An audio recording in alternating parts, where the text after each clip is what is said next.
مرحبا، مساء الخير، كيف حالكم؟ رح نعمل مع بعض اليوم وصفة من وصفات رمضان، كل عام وانتم بخير، اللي هي رز بحليب.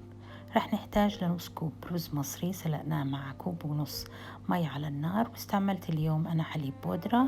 حطيت كوب ومعلقة كبيرة حليب بودرة مقابلهم 5 أكواب من المي، معاهم 4 معالق سكر، 8 معالق نشا، وحطيت ماء زهر، وحطيت دبس المستكة. دوبت النشا والسكر مع الحليب البودرة بمقدار المي تبعي، وعلى النار حطيتهم. لما دابوا واختلطوا مزبوط ضفت عليهم الرز المسلوق ودبس المستكة وماء الزهر. وطبعا الحلاوة تبعت الحليب اختيارية، ممكن نزيد مقدار السكر وممكن نقلله.